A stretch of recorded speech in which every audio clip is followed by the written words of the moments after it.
Shalom Ubrajá, paz y bendición remanente fiel en las naciones. Soy Benjamín Krepoxman y hoy desde Israel te enseñaré acerca de el Monte de los Olivos.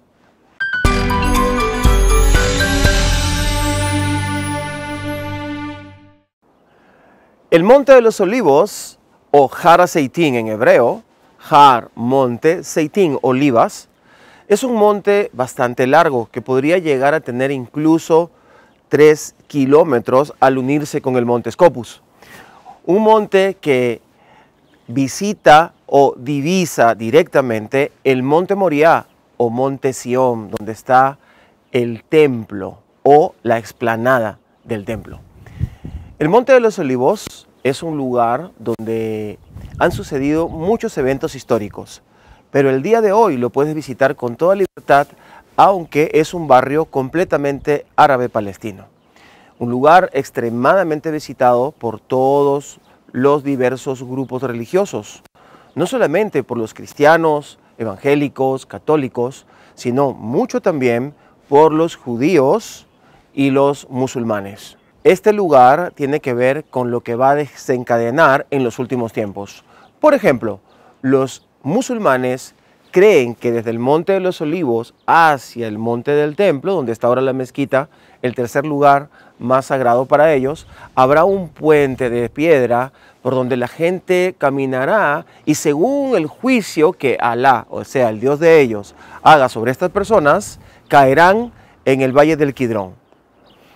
Muy bien, ¿qué dicen los judíos? Los judíos saben que Mashiach, que ha de venir por primera vez para redimir al pueblo de Israel, vendrá y se presentará también en el Monte de los Olivos.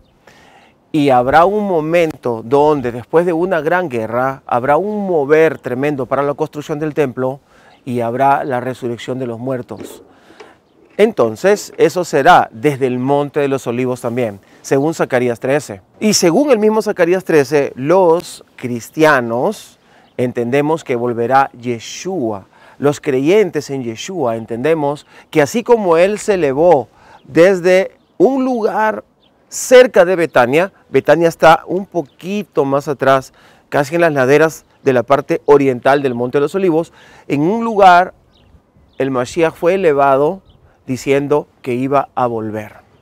Pues volverá y dice la palabra profética que el monte se abrirá, el Monte de los Olivos, y habrá un río que transcurra desde aquí hasta el mar Mediterráneo, es decir, hasta Tel Aviv, y otro hasta el mar Salado, o el conocido mar Muerto, y dice que volverá a tener vida.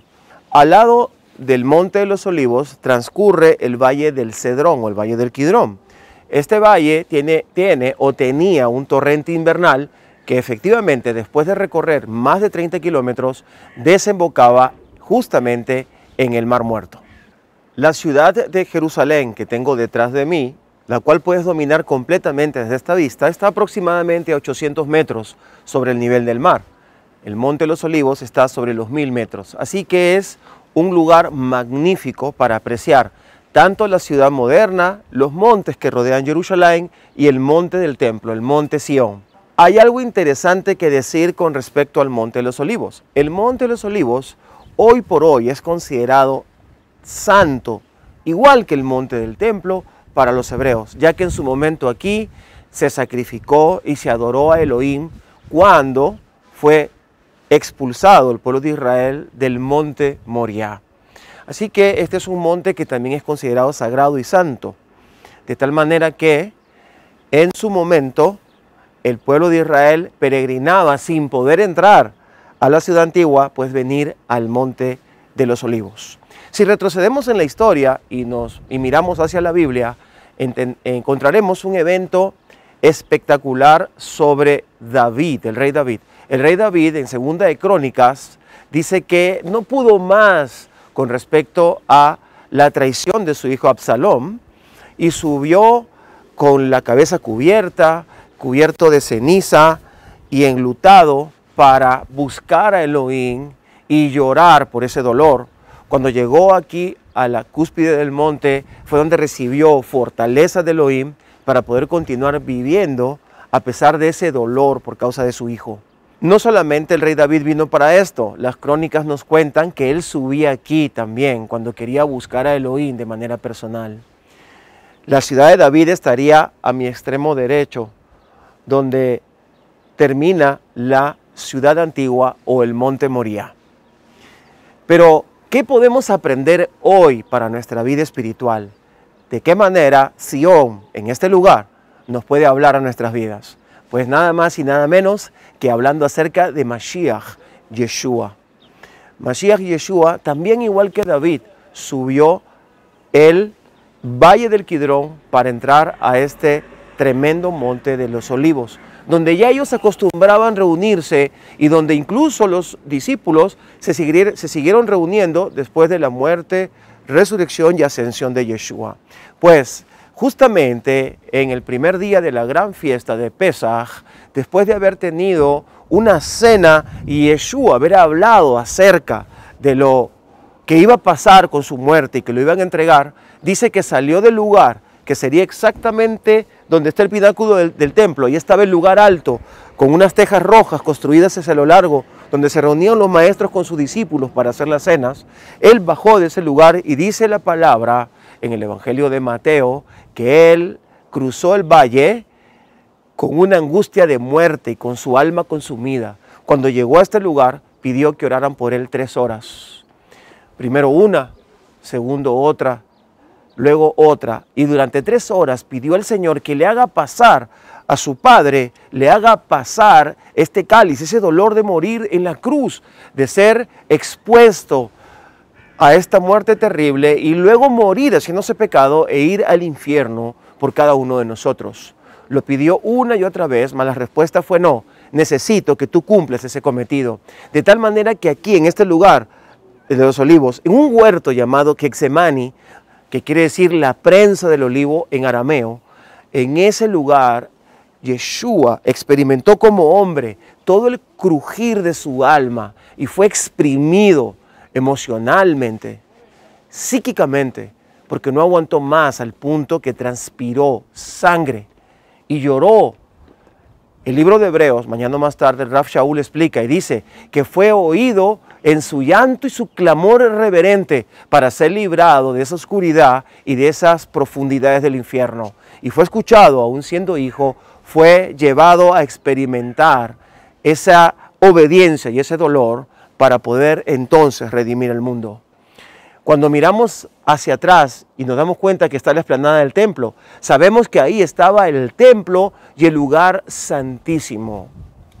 Más de 100 años antes de Yeshua había pasado un evento tremendo en ese lugar, pues los macabeos habían podido recuperar a través de una guerra contra los griegos, la cual ganaron, pudieron recuperar la explanada y pudieron recuperar el templo.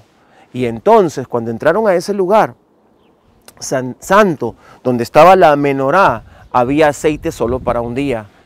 Y sabemos que de allí viene la fiesta de la dedicación. Es una fiesta muy celebrada por nosotros, conocida como Hanukkah, ya que aunque había solamente para un día el aceite, duró durante 8 días. De la misma manera Yeshua, aquí en Getsemani, estaba siendo molido como ese olivo al cual se le iba a exprimir todo el aceite para poder alumbrar al mundo. Yeshua es la menorá, la misma menorá del templo, simboliza a Yeshua, simboliza a esa luz que necesitaba el mundo. No hubiera podido alumbrar al mundo Yeshua si no hubiera sido exprimido en este monte como un olivo al cual había que extraerle todo el aceite para que luego su dolor y su sufrimiento y su angustia pueda ser la luz para este mundo. Mañana más tarde en la historia bíblica encontramos al Sheliach Yohanan, al apóstol Juan, en la isla de Patmos, teniendo una visión del Mashiach. Y cuando él voltea al escuchar que lo llamaban, él vio ese candelabro de 7 puntas, simbolizando al Mashiach. Y el Mashiach en medio de él, hablándole. Así que hay una figura profética tremenda en este monte, en el Monte de los Olivos, en Getsemani, la prensa del olivo. En este lugar santo fue donde coronó su victoria el Mashiach, habiendo sido inmolido y prensado y habiendo tenido terror de ir a las profundidades del infierno. Sin embargo, él venció y recibimos su bendición y su victoria. Cuando el Mashiach fue arrestado aquí en este lugar, cuando vino Judas y le dio un beso, él ya estaba en victoria. Y aunque recién empezaba su pasión física y su dolor, ya él había vencido como hombre, porque ciertamente fuimos rescatados por la muerte de Elohim hecho hombre, de un hombre. Es aquí en Getsemaní, donde queda probado de que Yeshua era alguien que sentía, que dolía, que se entristecía, que tenía temor, que dudaba, pero que también obedecía y tenía victoria, algo que debemos imitar. El Monte de los Olivos habla de la humanidad del Mesías. En este mismo monte, en la parte oriental, como les expliqué hace un momento, está la ciudad o el pueblito de Betania, donde él fue ungido. Allí es donde murió Lázaro. Y es ahí donde él volvió otra vez a sentir un estremecimiento de alma y un gran dolor cuando había muerto su amigo. Y entonces lloró. Se sobrepuso, fue a la tumba y exclamó desde fuera: Lázaro, sal fuera. Y entonces la muerte no tuvo poder sobre Lázaro, ni la tumba lo pudo retener. Esta es la misma esperanza para nosotros. La muerte no nos retendrá. En la tumba no tendrá poder sobre nosotros, sino que ciertamente resurreccionaremos, volveremos a vivir cuando Él vuelva sobre este monte. Ya sabes, desde Sion, en cada lugar siempre habrá algo que aprender. Shalom Ubraja.